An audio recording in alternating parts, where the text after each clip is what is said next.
이 시간 우리에게 주시는 하나님의 말씀은 사무엘상 7장 3절에서 17절에 있는 말씀입니다. 구약성경 사무엘상 7장 3절로부터 17절, 제가 가지고 있는 성경으로는 구약성경 418면 되겠습니다.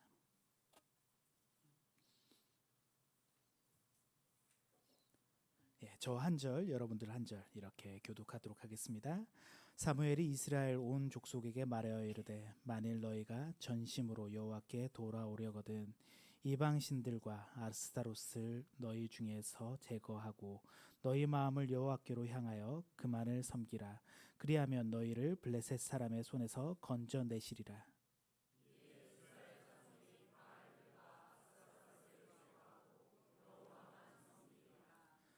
사무엘이 이르되 온 이스라엘은 미스바로 모이라.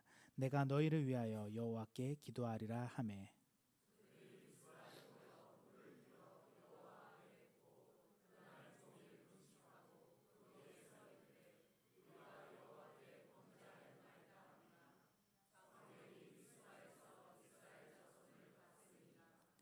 이스라엘 자손이 미스바에 모였다 함을 블레셋 사람들이 듣고 그들의 방백들이 이스라엘을 치러 올라온지라. 이스라엘 자손들이 듣고 블레셋 사람들을 두려워하여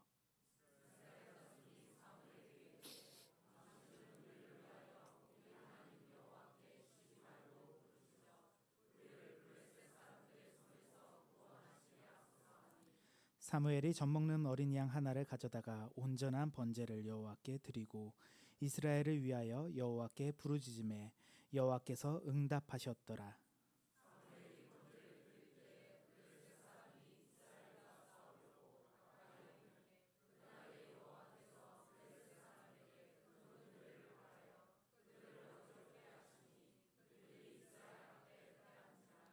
이스라엘 사람들이 미스바에서 나가서 블레셋 사람들을 추격하여 벳갈 아래에 이르기까지 쳤더라.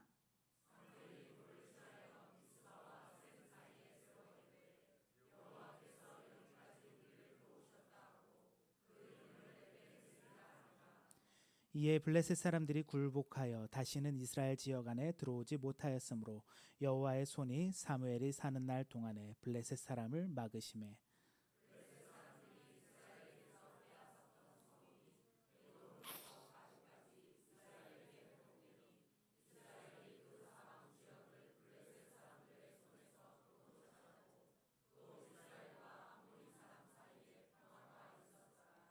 사무엘이 사는 날 동안에 이스라엘을 다스렸으되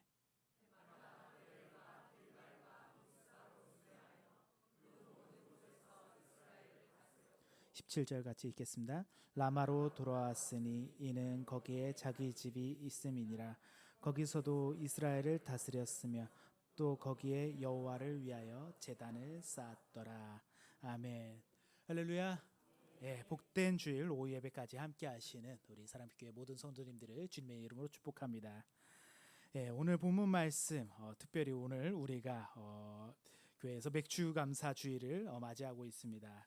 오늘의 본문은 블레셋과의 전쟁 중에 사무엘의 영적 지도력과 이스라엘의 회복을 보여주는 말씀입니다. 우리 본문 말씀 다시 한번 보도록 할까요? 먼저 우리 읽었던 본문 말씀 3절을 다시 한번 읽어보도록 하겠습니다. 시작. 사무엘이 이스라엘 온 족속에게 말하여 이르되 만일 너희가 전심으로 여호와께 돌아오려거든 이방 신들과 아스타롯을 너희 중에서 제거하고 너희 마음을 향한 그만을 섬기라. 그럼 너희를 블레셋 사람의 손에서 건져 내리시리라. 아멘.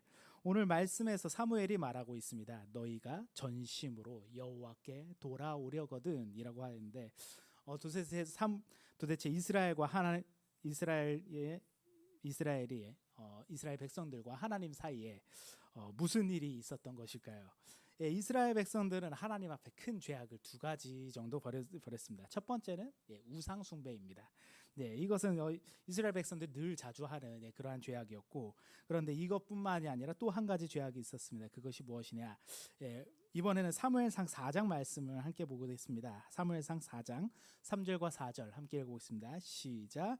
백성이 진영으로 돌아오매 이스라엘 장로들이 이르되 여호와께서 어찌하여 오늘 블레셋 사람들 앞에 패하게 하셨는고 여호와의 언약궤를 실로에서 우리에게로 가져다가 우리 중에 있게 하여 그것으로 우리를 우리 원수들의 손에서 구원하게 하자 하니 이에 백성이 실로에 사람을 보내어 그릇 사이에 계신 만군의 여호와의 언약궤를 거기서 가져왔고 엘리의 두 아들과 비느하스는 하나님의 언약궤. 아멘. 이스라엘 백성들이 사무엘상 4장에서 어떤 일이 있었느냐 하면 블레셋과 전쟁 중이었습니다. 그런데 이제 전쟁을 하기에 앞서 먼저 전열, 그러니까 첫 전투를 벌이게 됩니다. 그런데 이스라엘 백성들이 첫 번째 전투에서 패배를 합니다. 패배를 하는데 좀 피해가 좀 심했습니다. 한 4천 명 가량이 목숨을 잃었다고 합니다. 그러던 이스라엘 백성들이 왜 우리가 이렇게 질까? 블레셋 사람들 좀 우리가 능히 이길 수 있을 것 같은데라고 처음에는 생각하다가 이거 안 되겠다. 우리가 특단의 조치를 취하자라고 싶어서 묘수를 벌이게 되는데 그것이 무엇이냐 하면은 이스라엘 백성들에게 있어서 보물이라고 할 수도 있고 그리고 이스라엘 백성들에게 있어서 가장 중요한 하나님의 임재하심을 상징하는 언약궤를 전쟁터로 가져오게 됩니다. 하나님의 임재하심을 상징하는 것이기 때문에 이스라엘 백성들의 생각은 이렇겠죠. 하나님 우리와 함께 하시니까 이제 전쟁에서 이기겠지라고 하면서 생각을 하고 이제 사기를 붙들어서 함성이 더욱더 커지는 와중에서 이제 전쟁을 하게 됩니다. 그런데 그 전쟁의 결과가 어떻게 되느냐? 이번에는 사무엘상 4장 10절과 11절 말씀 함께 읽겠습니다. 시작. 블레셋 사람들이 쳤더니 이스라엘이 패하여 각기 장막으로 도망하고 살육이 심히 커서 이스라엘 보병이 엎드러진 자가 3만 명이었으며 하나님의 궤는 빼앗겼고 엘리의 두 아들 냐 비느하스는 죽임을 당하였다. 아멘. 처음에는 이스라엘 백성들이 기대에 가득 찼습니다. 그리고 처음에는 블레셋 사람들이 좀 위축되는 듯했어요. 갑자기 저게 무슨 함성 소리야? 우리한테 저 전투 패했잖아. 저게 저들이 믿는 신 여호와가 임재했대라고 하면서 이렇게 처음에는 위축되는 듯했으나 싸움을 벌여보니까 이스라엘 백성들 별것 아닌 것이 나타났죠. 그리고 나서 이제 전쟁에서 참패를 경험하고 희생된 사람들이 몇 명이었느냐? 3만 명 정도였다고 합니다. 처음에 4천 명에서 이번에는 3만 명 대참패를 거두게 됐죠. 그리고 나서 어떻게 되었느냐? 그 다음에는 이스라엘의 보물이라고 할 수 있는 하나님의 임재의 상징이라고 할 수 있는 언약궤도 블레셋에게 빼앗기게 됩니다. 왜 그렇게 되었을까요? 분명 하나님의 임재의 상징이라면서 하나님께서 우리와 함께 하신다면서 왜 하나님께서는 이스라엘 백성들이 패배하도록 그렇게 놔뒀을까요? 이스라엘 백성들의 마음의 상태가 너무나도 안 좋았기 때문이죠. 왜냐? 분명히 하나님께서 하나님의 임재를 상징하는 언약궤를 들고 가는 것 그것만 보면은 참 이스라엘 백성들 잘했다 칭찬할 수도 있습니다. 하지만은 이스라엘 백성들의 하나님에 대한 취급은 무엇이었느냐? 우리가 이 언약궤 들고 가면 이길 수 있다라고 하면서 하나님을 마치 자기들의 도구로 취급했던 것이죠. 그래서 전쟁 도구로 취급했던 이스라엘 백성들의 마음이 너무나도 한심했고 그래서 하나님께서는 이스라엘 백성들의 편을 들어주지 않았습니다. 오직 전쟁에서 승리하기 위함이라는 그 자체로 하나님의 영광을 드러내기 위한 목적보다 자신들의 사리사욕을 채우려는 수단으로만 하나님을 생각하였기 때문에 이스라엘 백성들은 패배할 수밖에 없었던 것이죠. 그래서 사무엘상 4장에서는 이스라엘이 블레셋과의 전투에서 패배하고 언약궤를 빼앗기고 5장과 6장에서는 하나님께서 블레셋 가운데 심판을 내려서 언약궤가 결국에는 다시 이스라엘 백성들에게 돌아오게 됩니다. 그리고 7장 초반에는 언약궤가 기럇 여야림이라는 곳에 머물게 되고 언약궤는 돌아왔지만 그렇지만은 이스라엘 백성들의 마음은 아직 하나님께 완전히 돌아오지 않았습니다. 그래서 사무엘은 먼저 전쟁을 준비시키지 않고 이제 새로이 블레셋과의 전쟁을 준비하는 데 있어서 이제 이스라엘 백성들 전쟁보다 너희들은 하나님께 먼저 돌아와야겠다라는 그 리더십을 발휘하게 된 것이죠. 이제 본문으로 들어가 보도록 하겠습니다. 이번에 본문 말씀 7장 3절부터 6절 말씀 함께 읽어보도록 하겠습니다. 시작. 사무엘이 이르되 만일 너희가 전심으로 여호와께 돌아오려거든 이방 신들과 아스타롯을 너희 중에서 제거하고 너희 마음을 여호와께 향 그만을 섬기라. 그러면 너희 블레셋 사람의 손에서 건져내시리라. 이에 이스라엘 자손이 바알들과 아스타롯을 제거하고 여호와만 섬기니라. 사무엘이 이르되 이스라엘은 미스바로 모이라. 내가 너희를 위하여 여호와께 기도하리라 하매 그들이 미스바에 모여 물을 길어 여호와 앞에 붓고 그날 종일 금식하고 거기에서 이르되 우리가 여호와께 범죄하였나이다 하니라. 사무엘이 입사에서 이스라엘 자손들을 아멘. 이스라엘 자손들은 이제 오랫동안 하나님을 떠나 있었습니다. 심적으로나 마음으로나 다 떠나 있었습니다. 하나님을 믿는다고 말은 했지만 실제로는 바알들과 아스타롯을 함께 섬기는 혼합 신앙에 빠져 있었습니다. 하나님보다 세상을 더 의지했고 하나님의 말씀보다 눈에 보이는 것들을 더 따라 살던 이스라엘 백성들이었지만 그렇지만은 하나님께서는 그들을 즉시 버리지 않으셨습니다. 이제 이스라엘 백성들이 하나님을 갈망하기 시작하니 하나님께서는 이 이스라엘 백성들에게 기회를 주시려고 하였습니다. 그래서 사무엘을 통하여서 말씀하시죠. 만일 너희가 전심으로 여호와께 돌아오려거든. 이 말씀은 심판의 선언이 아니라 하나님께서 은혜로 초청을 하시는 거였습니다. 하나님께서는 떠난 이스라엘 백성들도 돌아오시기를 바라셨습니다. 그래서 하나님께서는 사무엘을 통하여서 사랑으로 품으시려고 하였던 것이죠. 그래서 이스라엘 백성들에게 말하죠. 이제 우상을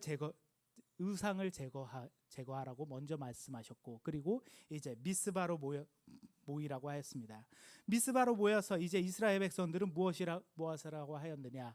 우리가 하나님 앞에 죄를 지었습니다 라고 하였던 것이죠. 맨 처음에 하나님의 부르심을 듣고 그리고 하나님의 명령을 순종하였습니다. 정말로 이스라엘 백성들은 그동안 믿었던 신들을 제하여 버리고 이제 미스바로 모이라라고 하는 그 음성을 듣고 진짜로 모였고 거기서 참으로 회개하였던 것이죠. 우리의 삶도 마찬가지입니다. 우리가 지금 예배 자리로 나와 있는 것, 하나님의 말씀을 듣는 것, 이것이 무엇입니까? 회개할 기회를 하나님께 간구하는 마음을 먼저 구하였고 그리고 하나님께서는 그 말씀에 응답하셔서 우리를 이 자리로 불러주셨습니다. 여러분들은 진짜로 하나님의 부르심에 응답하여서 이 자리에 계셨습니까? 예, 여러분들 정말로 하나님의 부르심에 응답하셨죠? 자기 발로 왔다라고 하는 그 교만한 마음을 품으신 사람이 있으십니까? 없으십니까?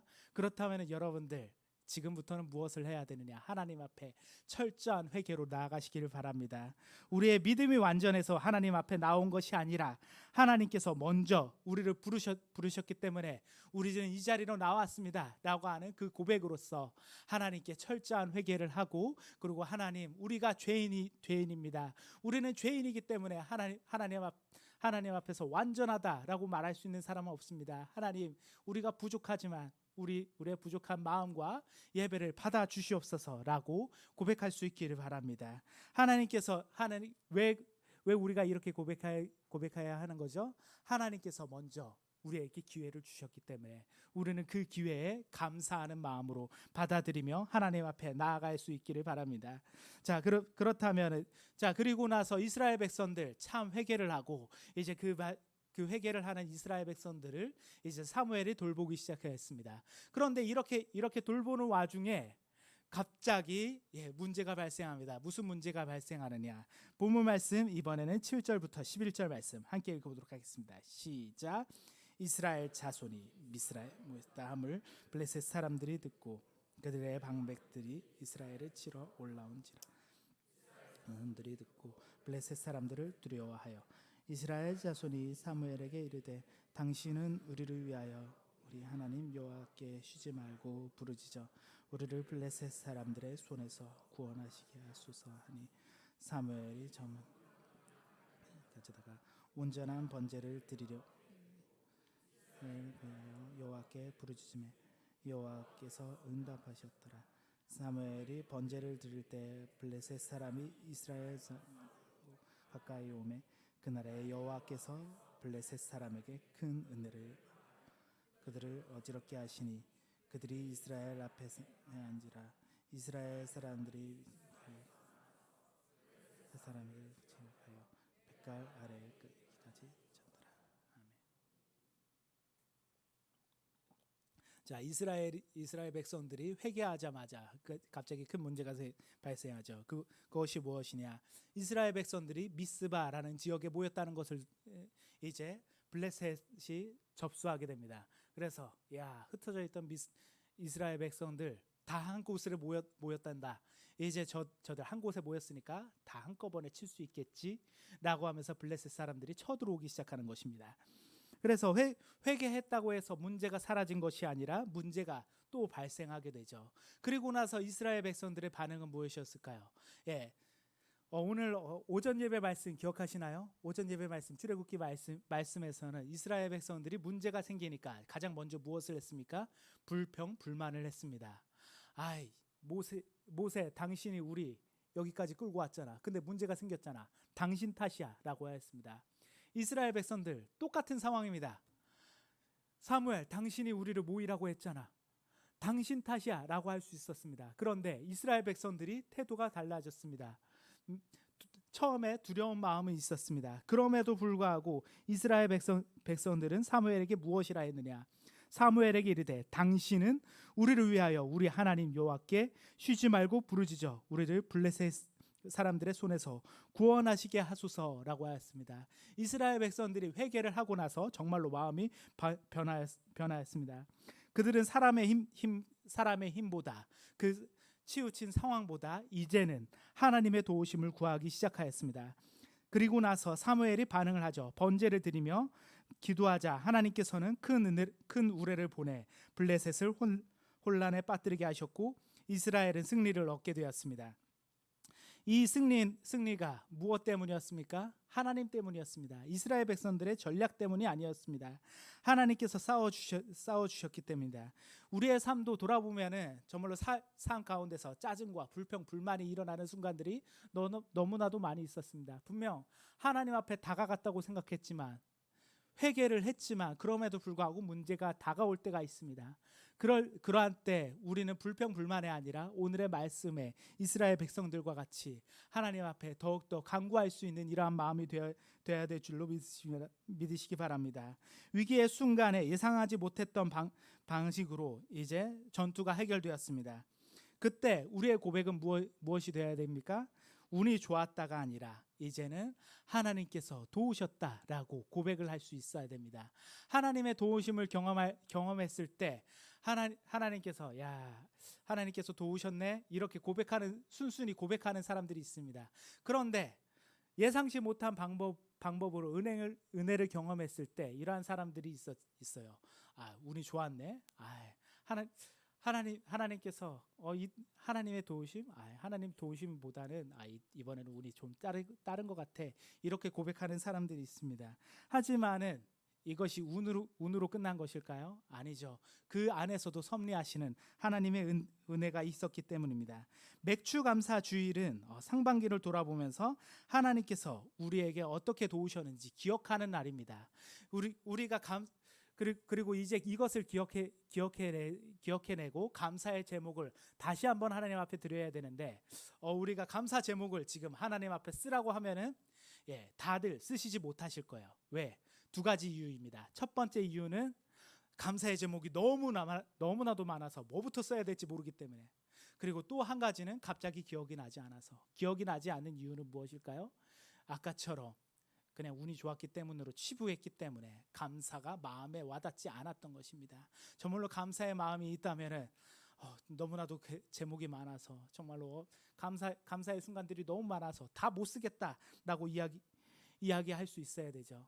그래서 하나님 가정을 지켜주신 것도 감사, 건강 붙들어 주신 것도 감사, 직장 허락해 주신 것도 감사, 교회를 허락해 주신 것도 감사, 그리고 지금 오늘 이 순간을 오게 하신 것도 감사, 그리고 내 옆에 그 사람을 기억하게 하심도 감사, 지금 이 자리에 있게 하신 것도 감사라고 고백할 수 있어야 되는 것이죠. 여러분, 하나님의 도우심을 경험할수록 감사의 제목이 많아지시기를 많아지시기를 바랍니다. 여러분들 감사가 더욱더 깊어지면 뭐가 나와야 된다고 하였죠? 야, 역시 여러분들 다 은혜를 기억하고 계시는군요. 맞습니다. 감사가 깊어질수록 찬양이 나오게 되는 것이죠. 여러분들은 정말로 은혜를 기억하는 사람이기 때문에 더욱더 감사가 깊어지는 찬양이 여러분들의 삶에서 우러나올 것입니다. 이러한 와중에 하나님께서 이제 우리에게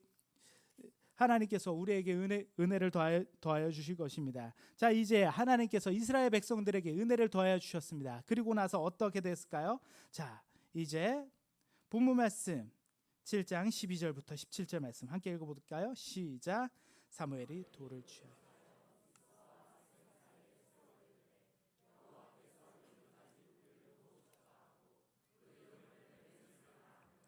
이에 블레셋 사람들이 분부하여 다시는 이스라엘 지역 안에 들어오지 못하며 손이 사무엘이 사는 날 동안에 블레셋 사람을 막으신 블레셋 사람들이 이스라엘에게 빼앗던 성읍 에그론까지 이스라엘에게 회복되니 이스라엘이 그 사방을 사람들의 손에서 도로 찾았고 또 이스라엘과 아모리 사람 사이에 평화가 있었더라.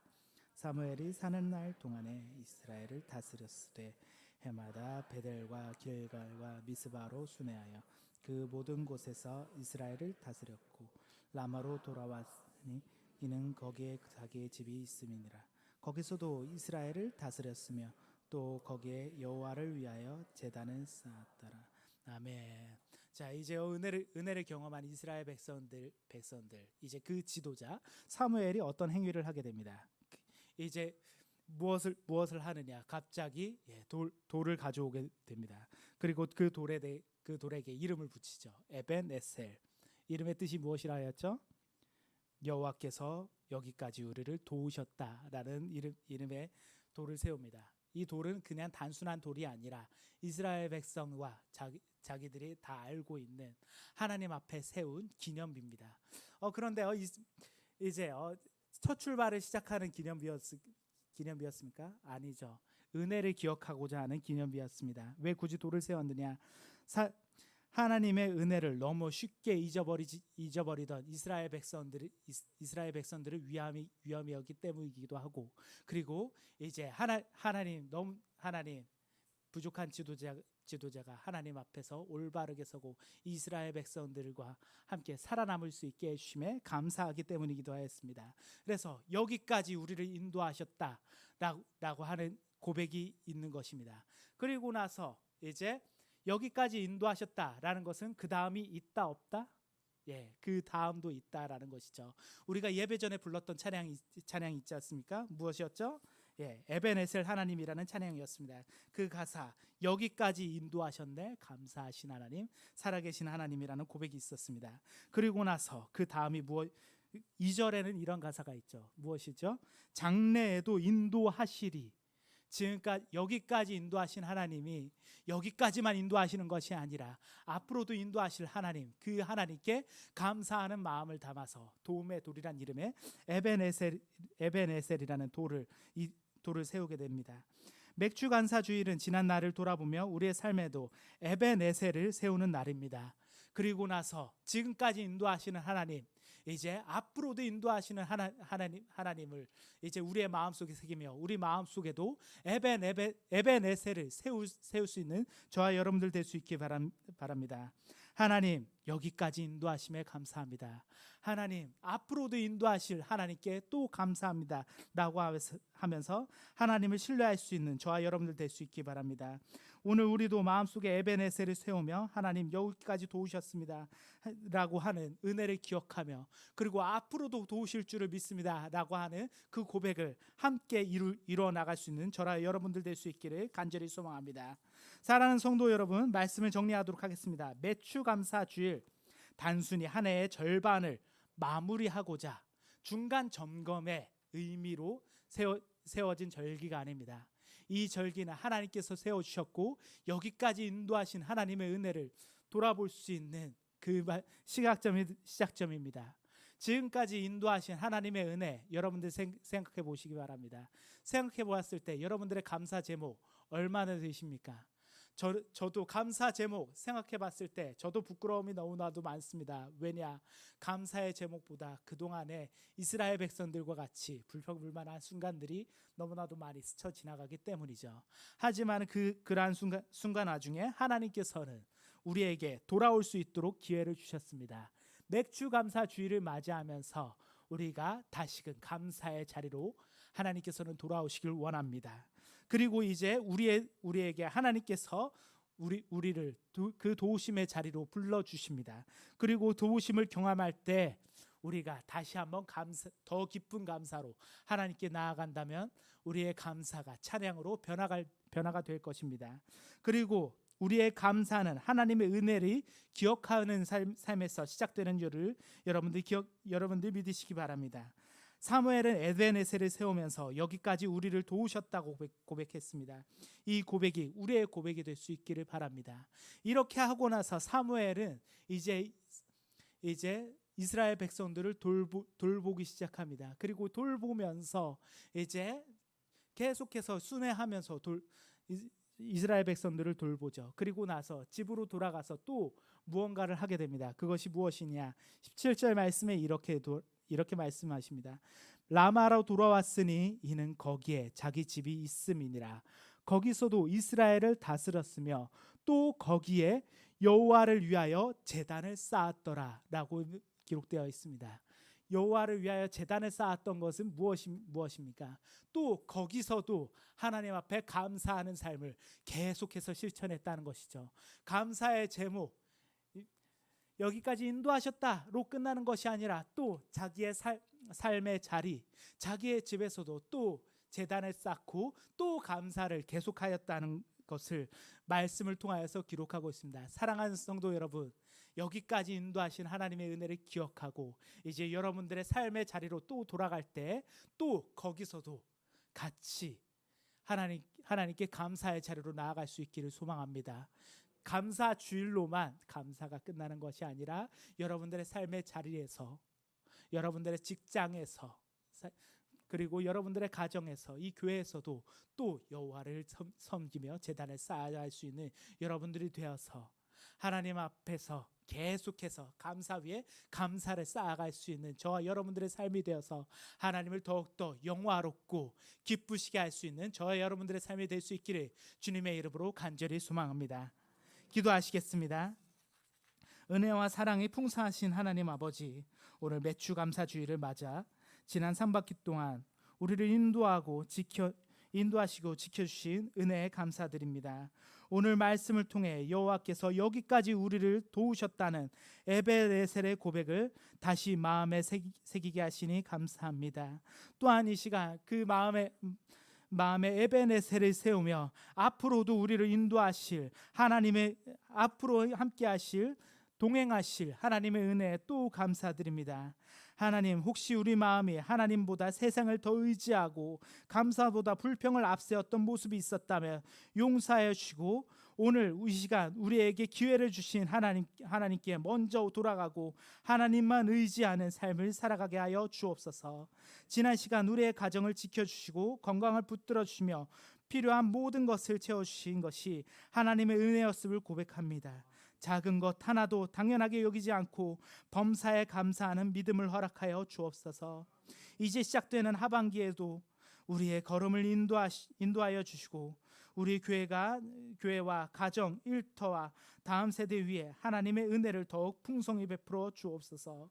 어떤 상황 속에서도 여기까지 인도우신 하나님께서 앞으로도 함께 하신다는 믿음으로 살아가게 하여 주옵소서. 앞으로도 계속 감사하게 하여 주옵소서. 감사하며 또 감사하며 감사의 예배와 헌신을 기쁘게 할 수 있는 우리의 삶이 되게 하여 주옵소서. 우리의 도움이 되시는 에벤에셀이 되시는 예수님의 이름으로 기도드립니다. 아멘.